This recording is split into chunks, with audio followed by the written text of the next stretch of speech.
Bahkan setiap dia bangun pagi harinya di tempat tidur anaknya, sebut aja Lukman, itu ada rambut rambut seorang wanita karena panjang. Padahal di situ tidak ada perempuan lain selain ibunya. Ini tidak masuk akal. Tapi kemudian Pak Somali meyakinkan saya bahwa dia sudah menanam awalnya itu 50 juta. Karena sebetulnya kan dikejar-kejar hutang. Nah, setelah hutang ditutup oleh pesugihan, dikejar juga oleh padahal pesugihan anaknya. Nah, sekarang dia ditutup lagi. Nah, setelah 3 tahun kemudian,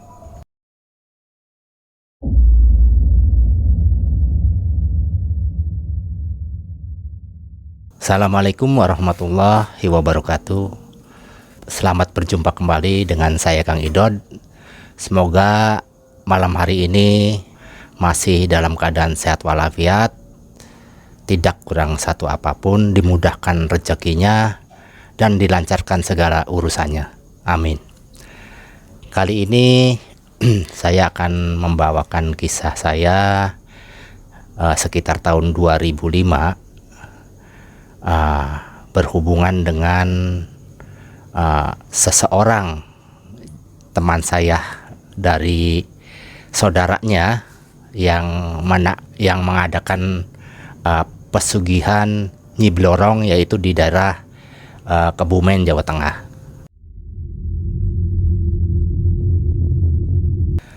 Kejadian tersebut terjadi pada tahun 2005.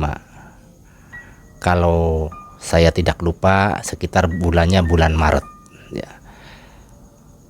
Awalnya waktu itu saya berkunjung ke rumah teman saya, sekitar kurang lebih 22 kilo lah dari rumah saya, yang kebetulan sudah lama saya tidak pernah bertemu. Sebut saja teman saya itu namanya Hasan. Setelah saya kontak dia, janjian telepon-teleponan saya mau berkunjung ke rumah Hasan, Hasan menyediakan waktunya. Alhamdulillah, akhirnya saya bisa bertemu di rumah Hasan sekitar ba'da Isya, jadi sekitar pukul jam 8 malam.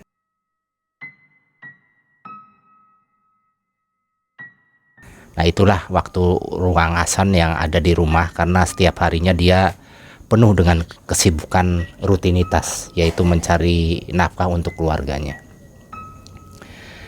Ketika saya datang di halaman rumah dia, saya melihat di ruang tamu teman saya Hasan itu ada seseorang. Sepertinya sebelum saya ini ada tamu lagi.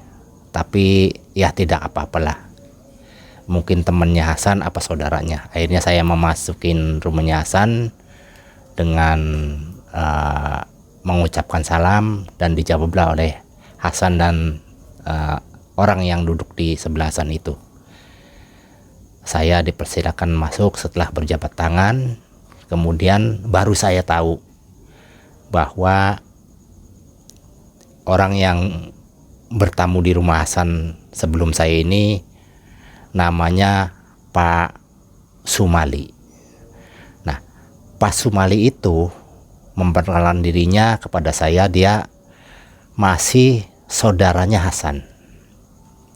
Entah apa yang dia dibicarakan oleh Hasan dan Pak Sumali tersebut, karena setelah saya mendengar dari pembicaraan mereka berdua, dia itu datang sekitar habis maghrib, ya sekitar pukul 7 lah, 1 jam sebelum saya hadir.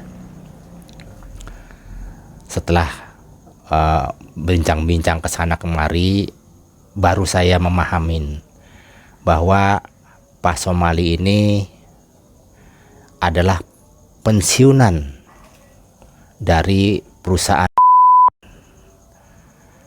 Baru saja dia pensiun kurang lebih 5 bulanan. Dan Pak Somali berusaha meyakinkan saya dalam pembicaraan di rumah Hasan dengan menawarkan suatu penanaman saham yang dia sudah lakukan selama dia pensiun dari pekerjaannya. Dia menawarkan kepada saya dan kepada Hasan juga, saudaranya. Katanya menanam saham itu untungnya besar. Bahkan keuntungan per bulannya itu sampai 10% dibayar tunai dengan nominal saham yang tidak berkurang. Dari bincang lama kemudian bincang seterusnya, Pak Somali berusaha juga meyakinkan. Bahkan dalam pikiran saya hal mustahil lah untuk situasi di zaman itu, di mana memang mencari uang itu masih ada dampak-dampak dari krisis moneter, sangat susah. Apalagi 10% dari nilai uang yang dibayarkan tiap bulan secara rutinitas, sedangkan usaha itu pasti ada ruginya gitu. Ini tidak masuk akal. Tapi kemudian Pak Somali meyakinkan saya bahwa dia sudah menanam awalnya itu 50 juta dengan keuntungan 10%, yaitu sebulannya dapat 5 juta dengan kontrak 1 tahun. Nanti uang 1 tahun utuh keuntungan dia terima 5 juta. Dan dia sudah memang dia meyakinkan kepada kami berdua karena dia sudah menikmati hasil dari keuntungan saham tersebut, yaitu selama 4 bulan selama dia tanam. Pak Somali juga meyakinkan karena 4 bulan itu dia menerima 5 juta, 5 juta, 5 juta. Akhirnya dia tergiur lagi untuk menanam lebih banyak lagi. Akhirnya dengan keuangan yang memang Pak Somali itu terbatas, dia menggadaikan rumah dan mobilnya sebesar 300 juta untuk ditanamkan lagi. Dalam hati saya, ini seseorang ini sudah nekat sekali, kata saya itu dalam hati. Cuma ya bagaimana, dia sendiri berusaha meyakinkan saya, jadi ya bagaimana lagi. Cuma akhirnya saya menolak secara halus karena secara logika itu hal mustahil. Kalau memang keuntungan itu lancar sebesar 10%, ya pastilah perusahaan-perusahaan perbankan juga akan rame-rame menanamkan keuntungannya di situ. Ternyata kan nggak mau. Jadi ini ada yang sesuatu yang di luar nalar. Cuma ya itu namanya iming-iming yang besar, iming-iming rupiah, keuntungan yang besar, hingga dia lupa akan risiko di kemudian harinya. Sampai saya meyakinkan bahwa saya tidak punya apa-apa. Saya tidak punya uang banyak dan tidak punya tabungan apa deposit. Jadi sudahlah, saya tidak akan ikut-ikutan. Cuma Pak Somali kembali meyakinkan saya, Kang Idod, gadekan aja rumahnya. Apa kendaraan yang ada, nanti kan kurang lebih 5 bulan 6 bulan kan kembali lagi, dari keuntungannya juga udah kembali. Tapi ya bagaimanapun dalam hati saya sama sekali tidak tergiur. Setelah omong punya omong, akhirnya waktu sudah semakin larut, saya permisi kepada tuan rumah yaitu Hasan. Demikian juga dilanjut oleh Pak Somali. Pak Somali juga kebetulan karena udah lama, dia juga mohon pamit. Jadi kami berdua akhirnya pulang. 2 bulan kemudian Hasan menelpon saya bahwa bahwa Pak Somali yang dulu 2 bulan dulu ketemu di rumah Hasan, yang pernah ketemu dengan Kang Idod, itu memanggil saya bertemu di rumah Hasan lagi. Entah apa yang mau dibicarakan. Akhirnya ya dengan istilahnya sih saya juga pengen ketemu Hasan, ketemu lagi, dan pengen juga bersilaturahmi lagi dengan Pak Sumali. Akhirnya saya menyanggupin. Waktu yang ditunggu-tunggu akhirnya datang, kami bertemu lagi di rumah Hasan untuk yang kedua kalinya setelah 2 bulan pertemuan yang pertama. Singkat waktu kita bertemu di rumah Hasan, dan ternyata betul Pak Somali itu menyesal. Ternyata perusahaan yang menaungi saham-saham orang banyak, termasuk sahamnya Pak Somali sendiri yang sudah masuk kurang lebih 350 juta, itu kabur. Jadi Pak Somali hanya menerima keuntungan 5 juta dari yang 50 juta itu selama 5 bulan. Yang 300 juta yang baru masuk akhirnya tidak terbayar. Jangan lagi bunganya, bahkan pokok uangnya aja sudah nggak tahu kemana. Bingung Pak Somali. Dia minta pendapat saya, bagaimana Kang Idod kira-kira ya. Akhirnya saya coba memberikan jawaban yang logis. Kan waktu itu Pak Somali istilahnya sih mengajak saya untuk nanam saham. Nah waktu itu logika saya tuh nggak masuk Pak Somali. Ya bagaimana orang memberikan keuntungan 10% kepada Pak Somali secara rutin, hal yang mustahil. Ada usaha yang untungnya mapan. Kalau 10% aja untuk keuntungan nasabah, berarti keuntungan dia di atas 10%. Belum lagi operasionalnya, belum lagi untuk biaya-biaya yang lain, kata situ. Itu hal yang mustahil. Umumnya ini semacam penipuan, kata situ. Iya Kang Idot, saya nyesal, kata ini. Saya udah cari kemana-mana, ada yang bilang kabur ke Jakarta, ada yang bilang kabur ke Medan. Sampai bahkan saya nyarinya aja bersama teman-teman itu sudah habis banyak. Sampai lapor ke kepolisian katanya. Ya menurut Kang Idot gimana ya? Ya mungkin satu-satunya kata saya sih Pak Somali, kita lapor aja ke penegak hukum.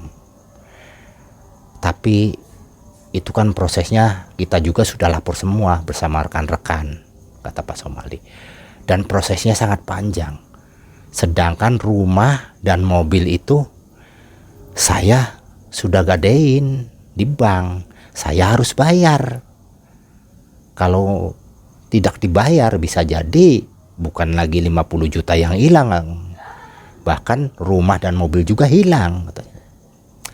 Ya itulah Pak Somali, sesuatu yang memang tidak dipikirkan secara matang, secara akal sehat, resikonya, dampaknya sangat luar biasa. Dan penyesalan ini sungguh memang sudah terlambat. Ya bagaimana untuk menyesal sedangkan seluruh aset ini sudah hilang, kata itu. Pak Somali hanya merenung, menyesalin sesuatu yang sudah dia lakukan.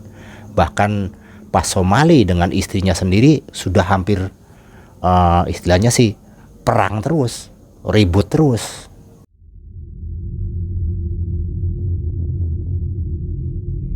Karena apa? Buat makan aja susah, apalagi buat bayar bulanan hutang-hutangnya dia yang begitu menumpuk.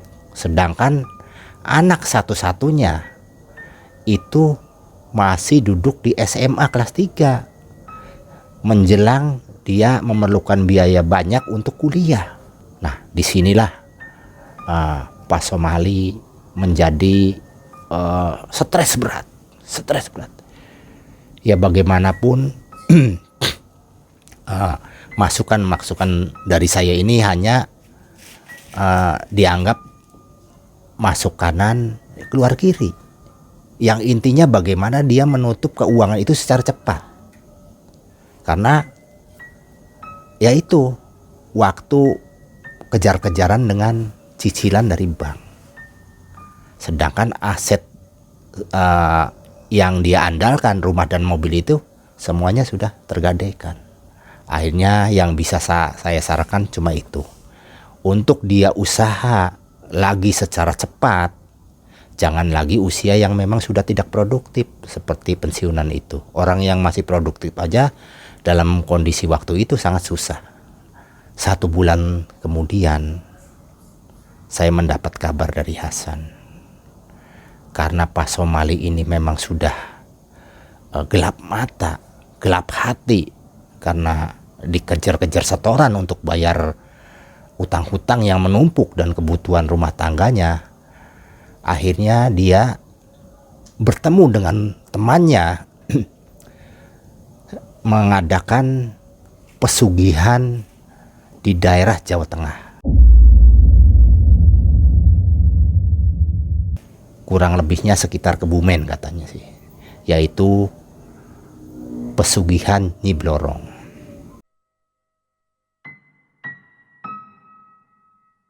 Kebetulan temennya Pak Somali ini orang asli dari Kebumen. Mungkin sama-sama pensiunan dari, mungkin dia bermaksud baik, tapi menurut saya arahnya sangat salah. Akhirnya Pak Somali dengan istrinya berangkat ke daerah Kebumen. Setelah menemui kuncen di sana, dia bertanya-tanya. Akhirnya kuncen menyarankan untuk memenuhi persyaratannya. Tidak sedikit uang yang dia keluarkan, bahkan persyaratan-persyaratan lainnya juga harus dipenuhi. Hampir 10 hari Pak Somali dan istrinya, sebut aja Ibu Romlah, itu memasukin suatu gua. Ada semacam gua di sana katanya sih. Akhirnya dia ritual di sana selama berhari-hari dengan membawa perbekalan semacam kue-kue yang kering yang kuat lama. Nah, disitulah dia mengadakan ritual. Hari pertama suami istri ini memang karena memang sudah tidak ada jalan lagi, menurut pemikiran dia yang sudah carut marut. Sampai hari ketiga sepertinya tidak ada tanda-tanda sesuatu yang membuat informasi yang menuju keberhasilan. Bisa jadi mungkin karena situasi pikiran dan situasi stres masih menaungin pikiran mereka berdua. Tapi di mana itu hari kelima, datanglah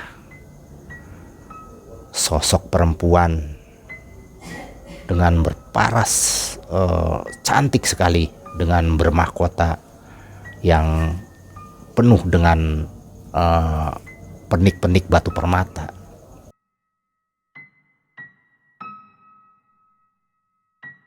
Nah, mungkin itu yang disebut Nyi Blorong. Nah, disitulah mereka bertemu. Kebetulan Pak Somali dan Ibu Romlah itu kedua-duanya bertemu. Bahkan dalam hari-hari berikutnya itu diperlihatkan emas-emas batangan hampir memenuhi semua gua. Uang yang menumpuk. Sungguh gembira waktu itu Pak Somali melihat fenomena seperti itu. Demikian juga istrinya, bahwa dalam hatinya semua kesulitan yang sangat berat ini akan segera ditangani. Tanpa pikir panjang, tanpa menimbang-nimbang lagi, di mana kemudian Nyi Blorong meminta suatu persyaratan, yaitu seekor ayam jantan. Dia langsung menyanggupin. Karena apa? Kembali Pak Somali ini selalu tergiur dengan harta. Di mana ada harta, dia tanpa pikir panjang langsung mentujuin, tanpa ada pertimbangan bagaimana resikonya, bagaimana nanti dampak di kemudian hari, diambil saja.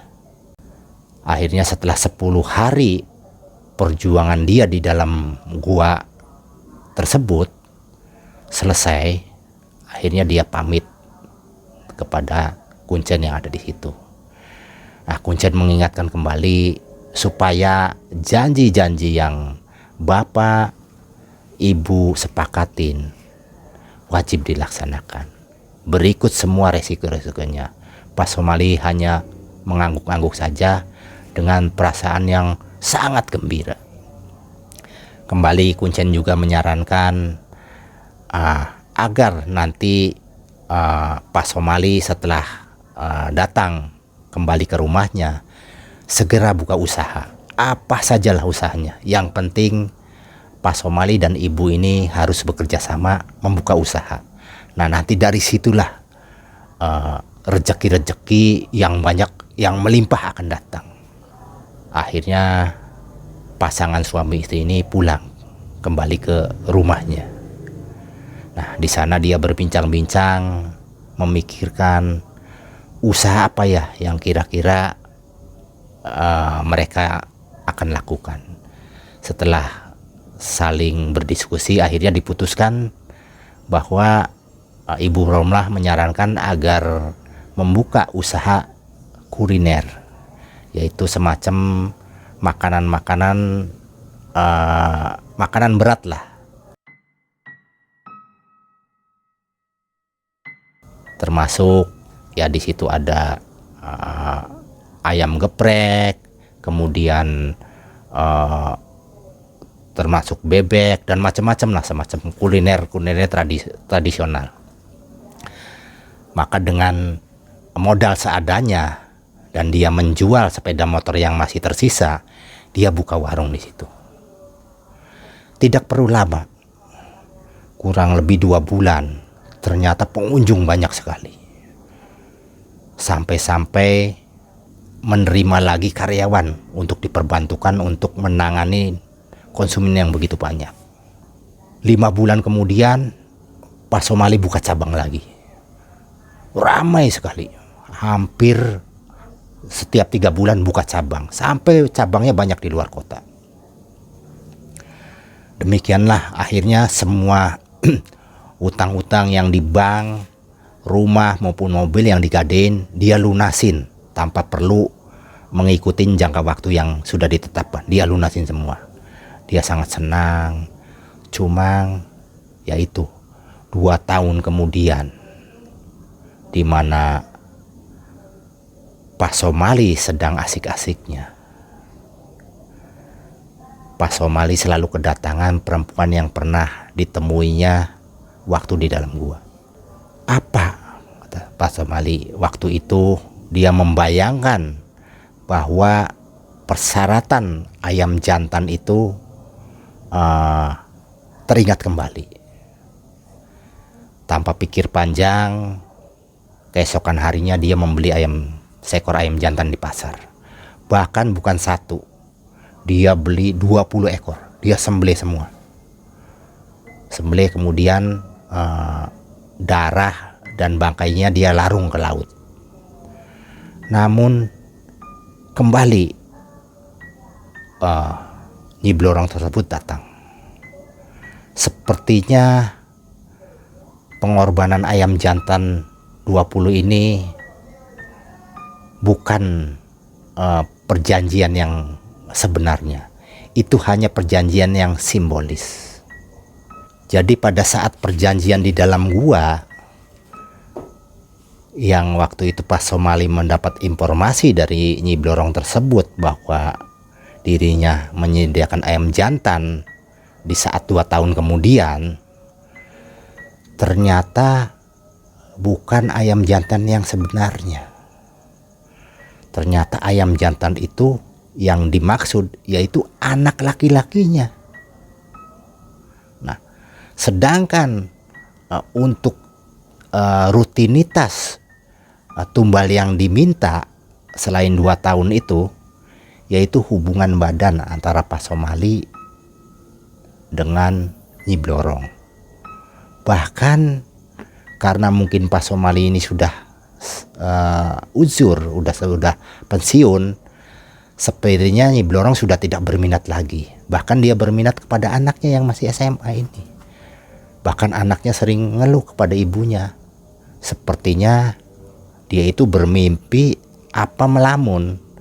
Di malam-malam tertentu dia berhubungan dengan sosok manusia dengan bertubuh ular. Nah, itu sering mengeluh. Bahkan setiap dia bangun pagi harinya di tempat tidur anaknya, sebut aja Lukman, itu ada rambut seorang wanita karena panjang. Padahal di situ tidak ada perempuan lain selain ibunya. Bahkan ibunya jarang tidur di tempatnya Lukman. Nah, disitulah kembali Lukman mulai bimbang. Jadi bukannya bapaknya sekarang yang diincar, jadi anaknya. Setelah dia mendapat informasi yang detail bahwa Tumbal itu bukan ayam jantan berupa ayam, Pak Somali dan Ibu Romla sangat stres lagi. Jadi hanya sesaat, di mana semua utangnya sudah terpenuhi kembali, bahkan dia mendapat tekanan psikis, tekanan moral yang lebih berat lagi. Dulu dia kehilangan mobil dan rumah, sekarang dia kehilangan anak. Nah, itulah memang resiko-resiko dari pesugihan yang hanya senang sesaat selama 2 tahun. Karena sangat gundah kedua pasangan suami istri ini, akhirnya dia memutuskan untuk datang lagi ke gua di Kebumen dan menemui Kuncen. Coba dia akan meminta istilahnya informasi yang lebih detail lagi. Nah, setelah dipersiapkan waktunya, akhirnya dia berkunjung lagi ke tempat di mana dulu dia mengadakan pesugihan. Singkat cerita, datanglah dia sampai ke Kuncen. Akhirnya Kuncen menjelaskan bahwa ayam yang dimaksud yaitu anak bapak. Pikir saya itu ayam betulan, Pak Kuncen. Karena saya sudah kasih tahu sama bapak resiko dan apa nanti yang bapak emban di kemudian hari, bapak harus bisa menerima. Bapak waktu itu hanya senyum-senyum aja. Mungkin bapak lupa karena ngelihat nominal-nominal yang akan bapak terima. Jadi sekarang gimana Pak? Kalau saya mau ngegagalin, waduh, kata Kuncen, itu di luar wilayah saya, kata itu. Ini makanya kembali saya ingatkan waktu itu, udah siap belum, konsekuensinya begini tuh. Jangan sampai kemudian menyesal di kemudian hari. Nah, Kuncen angkat tangan mengenai hal-hal tersebut. Tapi silakanlah, kalau bapak penasaran, silakan bapak ritual lagi di sini. Monggo bapak langsung saja komunikasi di mana nanti Nyi Blorong itu hadir. Betul. Setelah disarankan di sana agar dia menginap selama 1 hari, akhirnya Pak Somali dan istrinya kembali mengadakan ritual. Nah, tidak perlu berlama-lama. 2 jam kemudian Nyi Blorong hadir di hadapan dia. Bahkan sangat tegas Nyi Blorong menyatakan bahwa anakmu itu akan menjadi pengikutku di alam wilayah saya. Jadi itulah transaksi antara saudara dengan saya. Kembali Pak Somali menangis dan istrinya agar semuanya dibatalkan. Nyi Blorong dengan murka, dengan mata yang memerah, akhirnya sepertinya dia marah besar.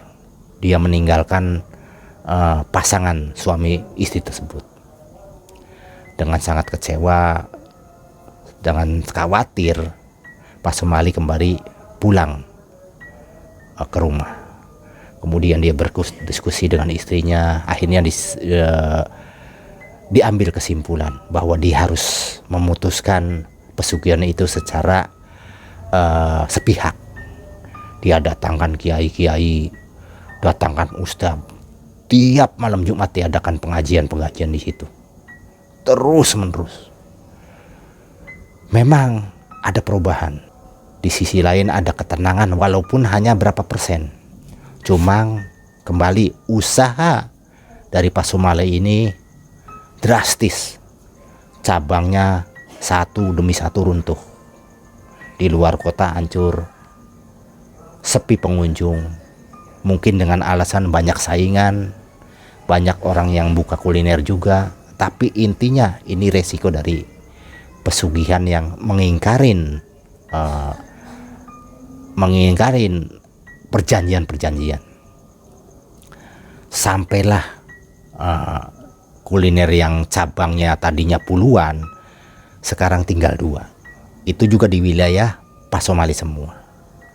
Cuma Pak Sumali punya tekad, sudahlah saya nggak punya apa-apa. Yang penting rumah kembali, mobil kembali, anak kembali. Saya akan dari nol lagi. Nah, maka diadakan lagi ritual-ritual terus, bahkan berjamaah di rumahnya terus menerus. Nah, hampir diadakan ritual itu 1 tahun berturut-turut. Bahkan Pak Sumali sendiri rajin ibadah, walaupun istilahnya sih yang tadinya belang bentong, dia juga coba melakukan haji bersama istrinya. Setelah 3 tahun melakukan ritual tersebut, walaupun usahanya akhirnya habis, pikir Pak Sumali, kita kembali dari awal dengan posisi pikiran yang agak rileks, agak santai, karena sebetulnya kan dikejar-kejar hutang. Nah, setelah hutang ditutup oleh pesugihan, dikejar juga oleh wadal pesugihan anaknya. Nah, sekarang dia ditutup lagi. Nah, setelah 3 tahun kemudian, sampai anaknya itu sudah kuliah, wallahu alam, di mana anaknya sudah semester 5, terjadi kecelakaan, di mana anaknya pulang dari luar kota mau ke rumahnya, tubrukan dengan kendaraan bus yang syarat penumpang, dan meninggallah Lukman di tempat kejadian tersebut. Pak Sumali dan Ibu Romlah sangat sedih sekali. Orang di luaran sih tidak tahu, dianggap itu hanya kecelakaan yang biasa. Hanya mungkin karena keteledoran anak muda, kebut-kebutan. Tapi yang sangat jelas kronologi sebetulnya itu adalah Pak Sumali dan Ibu Romlah.